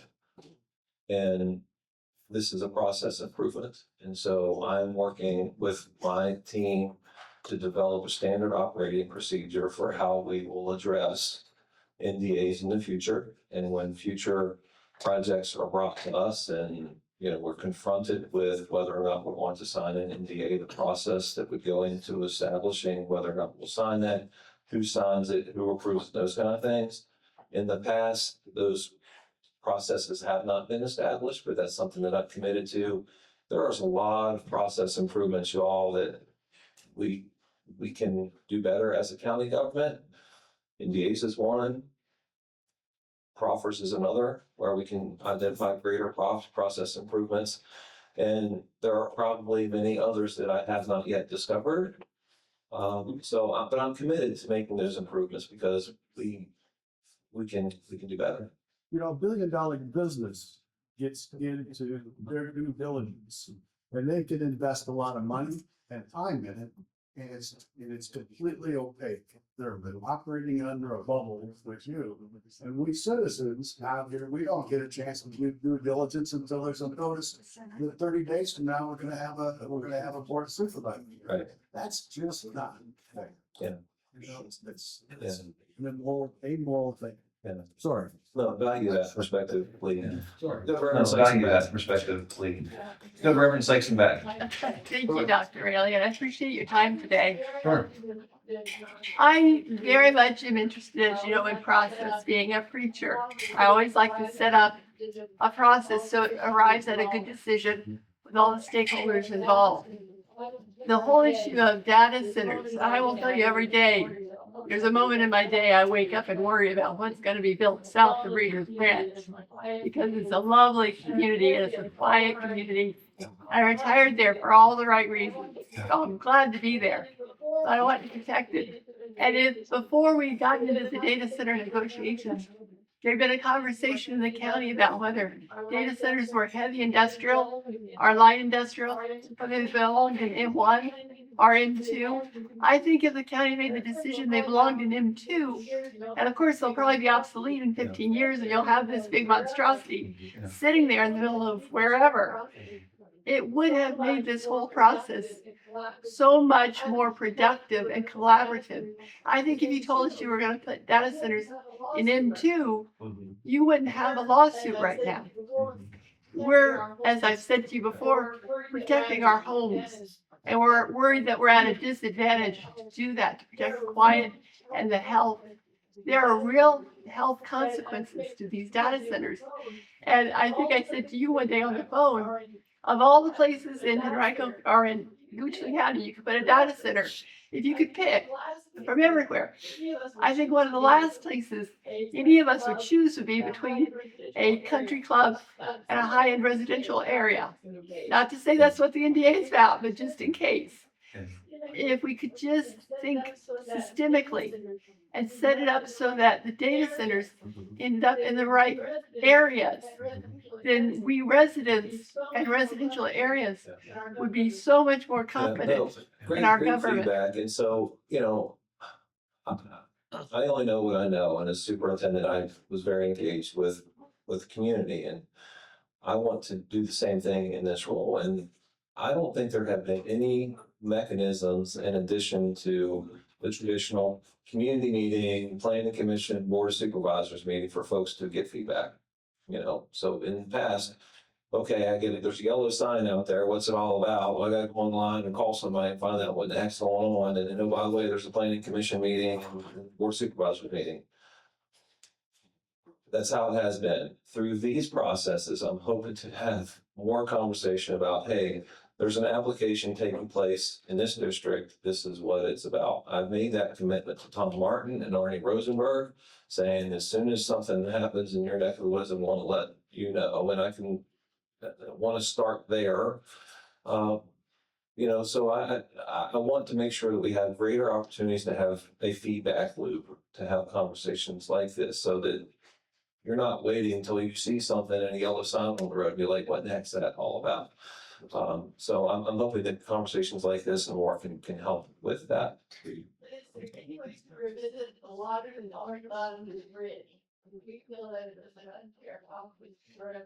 Yeah, at the end of the day, it would take an ordinance amendment from the Board of Supervisors, which takes the process of community meeting and planning commission and board of supervisors meeting and 3 votes by the board of supervisors to change anything that's already existing in an ordinance. So it can be done. So this is very much like to do that comment. Yes, ma'am. Um, kind of along the same lines. Initially, we were hearing a lot that there was maybe a contract on the 900 acres, which is now TOD South. Since then, we really haven't heard anything. There are a lot of rumors, and if you can imagine, all the neighborhoods around there are going crazy. Sure. So can you tell us, is there an NDA involved there, and what is the status of that 900 acres? The status of my neighbor, I'm aware that there's stakes that are going to ground and different things. And I believe there's negotiations that's happening with the private landowners and maybe developers. But beyond that, we have not received any sort of application on that property. So anything that's happening is happening on the private side of the world. And so we're not involved in anything from a public standpoint at this point in time because everything is being done privately. So nothing else has been discussed with any of the supervisors as there had been early on? I can't speak to any discussions with supervisors. I don't know of anything about that. I can only speak to conversations that would cross my desk, and I have not had any conversations with folks. So is there an NDA on the TOD West? Well, if there is an NDA, I couldn't share that with you. So, Tell us whether or not there was one or not. well, we have 5 NDAs that the county has signed for economic development projects. And so there are 5, and Mr. Halverson has submitted a Freedom of Information Act request, and so we'll process that and provide that information. Is the economic development group allowed to do their own direction apart from the county and then come to the county and provide information or Well, direction? you talking about the Economic Development Authority? Yes. Yes, so they can operate independently, and they could sign an NDA that maybe the Board of Supervisors do not sign. Oh, my. That, because they also have Like a own conflict. constitutional authority. However, the EDA does not have the authority to approve land use decisions. So hence the need for the board to ultimately have final authority. The EDA cannot say you can go there, yes or no. That's ultimately a Board of Supervisors decision. And of course, the EDA does meet publicly too. All of their work is done in the purview of the public at public meetings. Yeah. What, well, let's talk, we want to come back. But just want to provide a few things from a budgetary standpoint. Chief Ferguson talked about the need for 11 firefighters per year over the next 5 years. My proposed budget does include 3 firefighters now. I'm going to provide some amendments to the board at April 7th meeting, recommending that we fund a few more firefighters and some of those leadership changes that he discussed today. So ultimately, it would be 5 that would be effective July the 1st. And should we be the beneficiary of any sort of new revenue that would come in when Amazon gets their certificate of occupancy, let's say, or Axial gets their certificate of occupancy, that would be an opportunity for us to come back to the board and say, you know, there's additional revenue, and we can utilize that revenue for these purposes and these needs. So committed to that plan that we established together. Right now it's 3. I want to recommend an addition of 2 more to get us to 5. We would need to identify the resources for 6 more. And we talked about Station 7 too. That's on the agenda. I fully expect them to approve a contract. However, ultimately, nothing is finalized, we know, until the gavel goes down. But as I said, the prevailing winds are support for that project. And so hopefully we can get that started very, very soon. Can I break in for a minute? Of course. Okay. The pizza is here. Okay, the pizza is here. Before we break, I would like to give an opportunity for each of the 4 tables to come and give a little brief synopsis of what they've done at the table. Is that okay? Let's start with the sheriff's office. How's everybody? It's very rare that I hear my own voice over the loudspeaker. I don't know if I'm a fan of it or not. We do have, majority of our table is just set up for some of the community programs that we have available, from Vacation Watch, to Project Lifesaver, Citizens Academy. Just, wanted to take the opportunity to come out today, which we do appreciate Linda Moore reaching out to us, just to kind of cover some of those things. And then if you have any general questions, law enforcement related, or Goochland Sheriff's Office related, be glad to try to field those as well. But again, we got magnets, we got a little bit of what we call swag, some pins, some notepads. If you want to come over and just hang out for a little bit, we'll be there. Thank you. Thank you.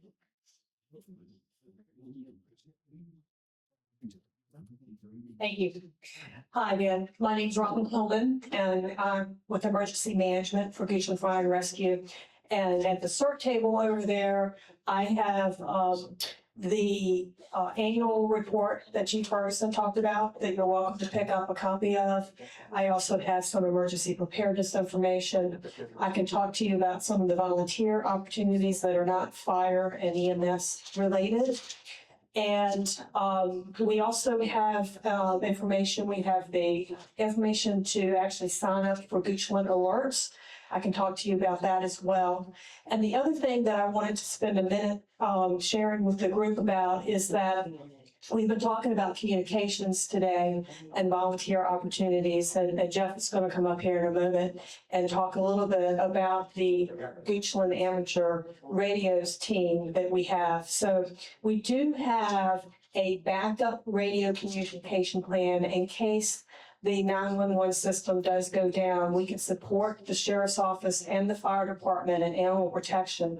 And the way that works is that at each one of our fire stations and at 2 of our emergency shelters, we have radio antennas for the amateur radio group to be able to staff a person at each of those locations, as well as the EOC where the sheriff's office is at, so that we can communicate if the communication system goes down.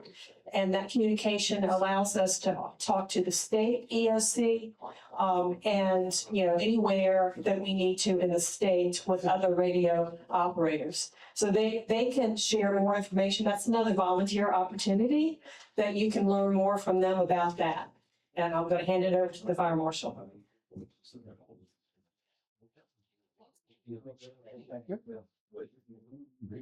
Good morning, everyone. Over at my table, I've got some swag stuff for you. We got some things that will help out around the house. We got medicine bottle openers, we got oven sticks, we got jar openers, things to help out around the house. I have a dry hydrant simulator that kind of shows you what a dry hydrant is, and we can talk about that when you come over. And I'll be here to answer any questions you have related to my office, fire marshal's office. Hello, Jeff Jago. I'm with the Goochland Amateur Radio team here in Goochland County. We are an all-volunteer organization. And as Robin mentioned, we have our own radio set up at each fire station and at the communication center. And we are able to communicate separately from any of the radios that you've heard about this morning. We have our own repeaters, and this example of our typical 2 meter radios that we use. See, it's fairly small. Yeah, we can communicate pretty much one end of the county to the other without utilizing the county's antennas that they were talking about this morning. We have our own repeaters that we utilize, and this is all volunteer. It's all with our own equipment, and we are strictly volunteer group, as I said. And we're hoping we can get some volunteers to join us. And we are trying to expand right now. I have information over on the table. We have a brochure just kind of explains the basics. What does it take to become a ham radio operator? The 2 meter band is one of the easiest ones to get into. So it doesn't require any special training other than the simple class that is available to you, again, at no cost. So John and I, either one would like to talk to you today if you're interested in being more involved in the volunteer group.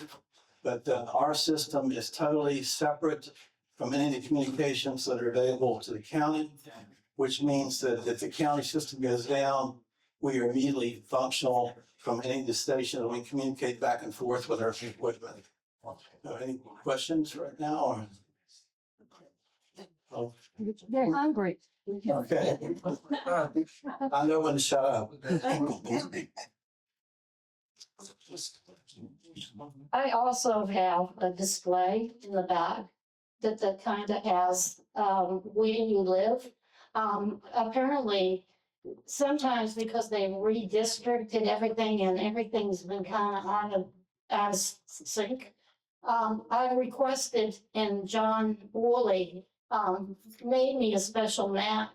I'm thankful to everybody from the county who has helped me put this together. Thankful to volunteers, thankful to who have helped get it together.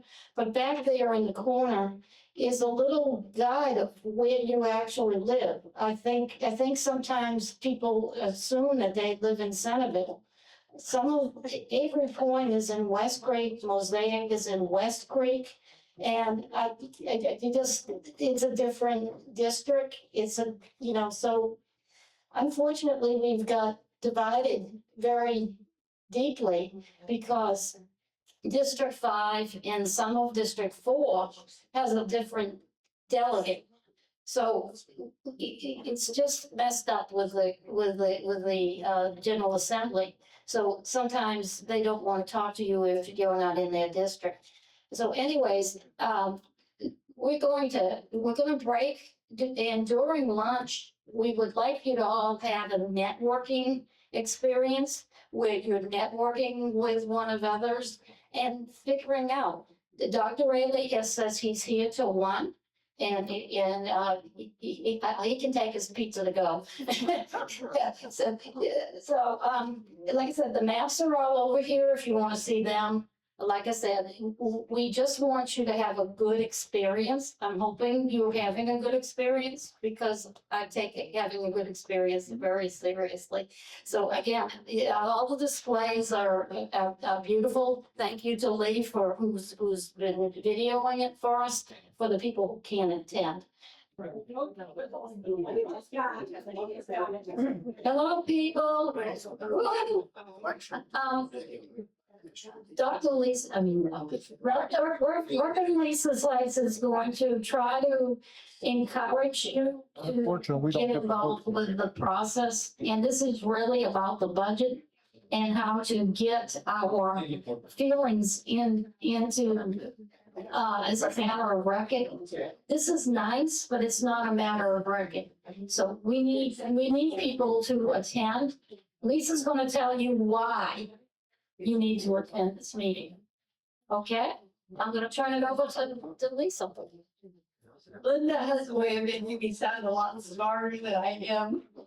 I really appreciate her. We've known each other for probably 3 decades. And I owe her so many things, so much she has accomplished in advocacy, not only at the county, but the state level. She's amazing. Again, I'm Lisa Seitz. I'm a retired Methodist preacher, 34 years service in the Richmond area. Good to see you, Susie. I see you over there now. I think sometimes I'm a cheerleader. That's what I like to try to do, get folks involved where it makes a difference. You've all undertaken causes where you've hit a brick wall and it's been frustrating. We want our involvement with the county to be productive. We want it to have results. We want to know the energy that we've invested has an impact. And so there's a date coming up. What Linda was saying is that today's gathering, which is lovely, it's so nice to meet some of you today and get to know your names and your stories, and see old friends as well. But today's gathering it's not a matter of record. It doesn't hold water in terms of the things we want to accomplish for our community. So thank you for being here and being educated, bringing your voices, bringing your ideas. But I need to ask you to go 1 more mile, not just this mile, but 1 more. And the date is April the 7th. Can y'all say April 7th? April 7th. So does anybody know what April the 7th is? We're in a supervisors meeting, and specifically, it's the budget public hearing. Now, everything in this world needs money to run. We all know that. And so much easier if it didn't. If you've got concerns, I know we do, we've been talking about concerns about more positions in the budget for the fire station, and Dr. Rayleigh has talked about that. If we want to support those positions, if we want to support a fire station, some of us are really concerned that there's not enough coverage. Or we live up and down Hockett Road, and that stations 1 and 3 are getting overused and overutilized, and we want to make sure there is this organism, this emergency medical response and emergency response system in the county, this organism that grows and changes and covers the people who need services, is strong enough in all parts of the county. So if we want to advocate for Station 7, we need to be there on April the 2nd. And so we have a 7 sticker. So 7 is the theme here, April 7th for Station 7. Wear your 7s and come. I'll have more stickers there that day. What do you think would be a good way to advocate once you're there on the 7th? I should tell you what happens. I bet some of you have been to a lot of county meetings. I had never been to a county meeting until I came to Goochland. If you've been to a community meeting now, raise your hand. Okay, good. I see 2/3 of us. What happens at a county meeting, those of you who've been there? What are you asked to do as citizens who are advocating for things like emergency towers and fire stations and more positions for the fire station? What do? You do what I'm doing right now. What do? You speak. You gotta get up out of your chair, get brave, get in front of a lot of people and speak. And the best way to speak is from the heart. And I was here before this event started, talking to a lovely lady who I won't name by name in the back, and hearing stories about how they've had 3 close calls, life and death calls in their household, and how if they waited on EMS and ambulance to get there, they would not be here today, she and her husband. They were put in the car and they raced to the hospital. A story like that, told to those people who are in decision-making positions, is powerful. It's very powerful. So I need you to go through your mind and your experiences, whether in this county or another county, and be able to put that into words. They don't have to be smooth, they don't have to be perfect, but they have to be from the heart and they have to illustrate the need. I will tell you, I have 3 sons of whom I'm very proud. They've all outgrown me now. They're all over 6 feet tall. 2 of them are just brilliant and high flyers. My middle son has autism. That's how I know Linda. Wesley, when he reached adolescence, like many children with autism, teenagers with autism, developed a seizure disorder. We came home one night and Wesley had a seizure. He fell down from a sitting position. His head grazed the drywall, the hole in the drywall. He was in the floor, writhing. That's when we lived in Henrico County. I got on the phone to 911. I had the response team, I had an ambulance there within a minute. If you are in a situation like that, a second feels like an eternity. To know that you get help when you need it, where you need it, is so important. It's so important. And I want to make sure all of us, many of us are senior citizens around here, right? Our medical needs are increasing as we get older. And that corridor up and down Hockett Road, there's Morning Song, which has got some younger families in it. But most of these communities up and down Hockett Road were what kind of age? Golden. Thank you. Perfect diplomatic answer for golden. And we want to make sure that when we need a call answered, it's answered in a timely fashion. And Chief Ferguson was talking about sometimes they have folks lined up at the hospital. I don't know if you caught that. We had to take a person saying he was falling at Avery Point to the hospital. They have to stay there with that person until the hospital takes over their case. So they can be there for a very extended amount of time and out of service. That leaves us down some ambulances in the county, and they gotta start pulling on other places. And as a friend of mine said to me one day, if Centerville's busy and Madigan's busy, and they've gotta get our ambulance from Havensville, it is going to take more time than we might have. Not always, but that's what's in the balance, and that's why it's so important that you come on the 7th. And we're at the, I want to be real clear about this. I said At 6 o'clock. at 6 o'clock, Linda, 6 o'clock on the 7th. I want to be real clear about this because I've been trying in my own way to reassure those folks I work with. I want to reassure Dr. Rayleigh. This is in support of the county and the services that I think we all want in the county, and would like to see those put in place in the county as rapidly as possible. So don't feel like you're coming and you're speaking to folks who are in opposition.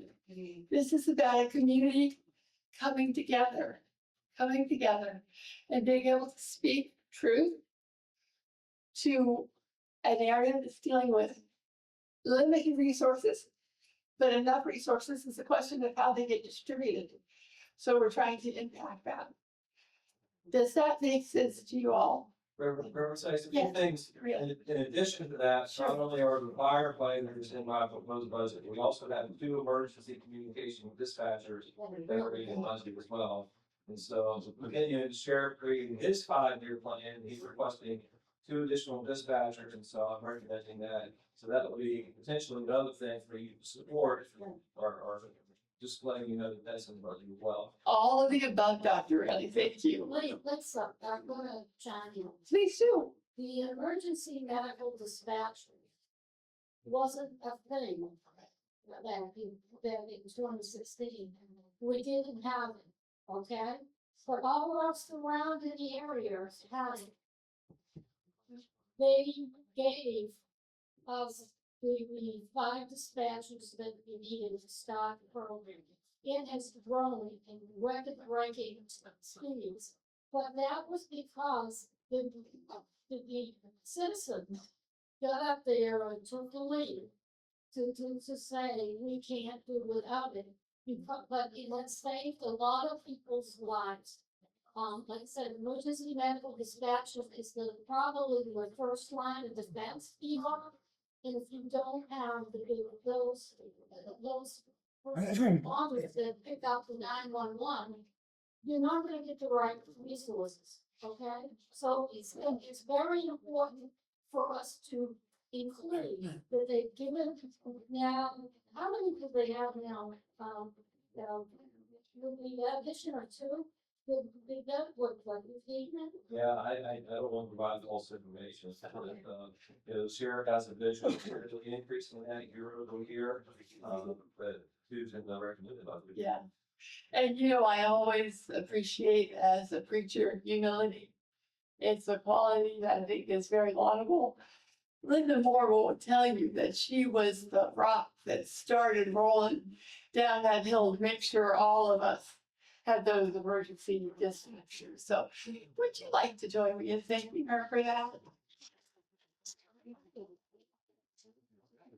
Now, Ann James here, who probably has gone more than once, tagged her along, I pulled her along to go in front of the board of supervisors. They listen when we talk, okay? Do not think for 1 minute that they didn't hear you. They heard you, but they're trying to put together how they can manage this increased volume of services that we need. We've grown so fast that we've outgrown a lot of the things that we need, just like in clothes. We've outgrown them. You know, You gotta get some new ones. Yes, I do. Get some new threads. A new size, a new size. Yeah, so, I mean, I don't want everybody to leave thinking that the board of supervisors are listening. Oh, no, I think it's really important that we speak so they can listen to us. And I think in our voices, there is power to influence the decisions that are made. I think Dr. Riley was gonna say something else. Yeah, a couple of things. If you're not comfortable speaking, you can give your speaking time to someone else.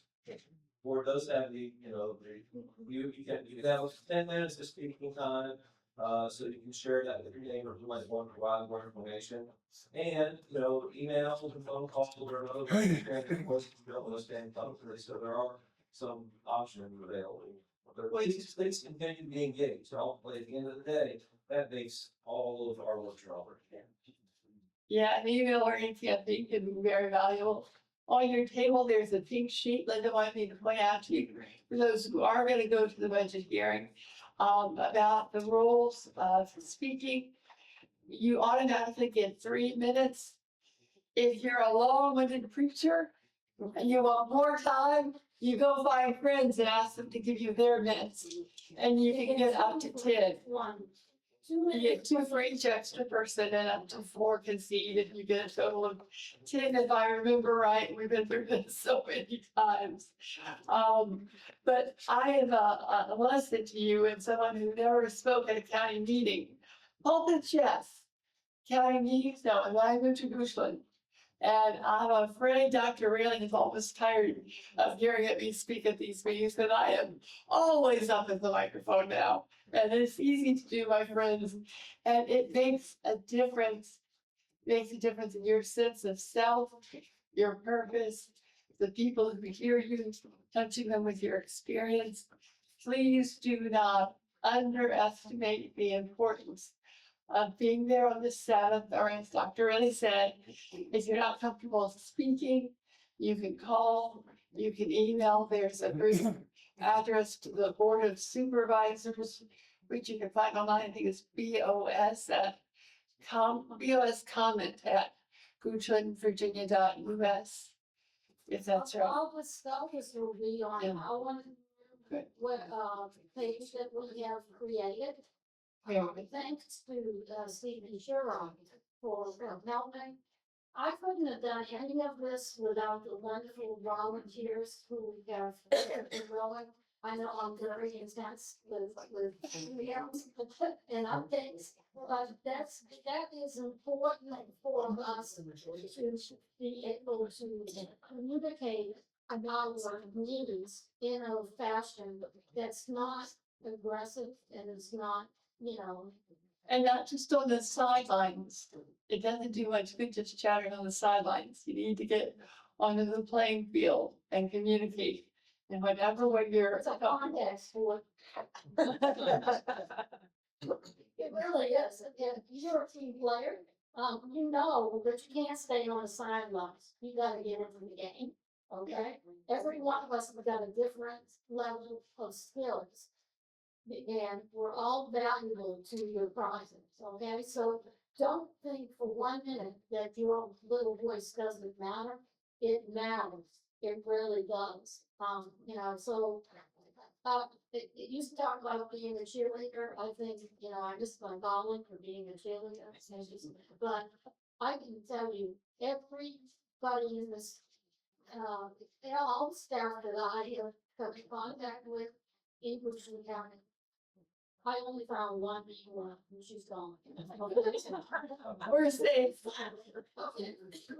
But I'm saying, I called,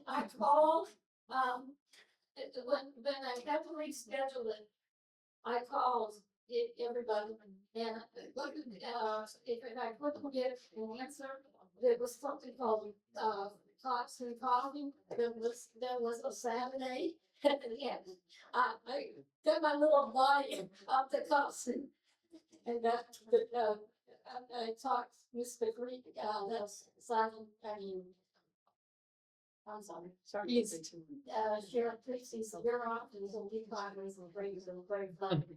I will have this one, at the meeting and you see these level of support. We have the fire marshal, we have the, Fire chief. great fire chief, we have Robin Gilman, we have the sheriff's office, we have Dr. Ray, okay? All here to share their purpose with bringing us all together to make a better nation, okay? And we need that back. I mean, we have 4 years of real downtime, but now is the time to get back to what makes Goochland best. I'm sorry, I'm taking your business. Oh, yeah, you preach it, sister. You just go right ahead. But anyway, a lot of these back work, Right. we're gonna pick it up. If you want, something to take home to your loved one, there's plenty of take home boxes. But whatever's not is going to company trade. Very good. Well, have a great Everybody, one more time. Let's give her a round of applause. And remember, April 7th, Station 7, or whatever else you'd like to talk about. 2 minutes, 3 minutes, whatever you can afford, whatever you're willing to do. If you've got questions, talk to Linda. If I can handle a question, I'd be happy to. And the state conversation about different efforts going on in these different circles and communication that we have and that we can straighten. Sound good? Thank you, everybody, very much.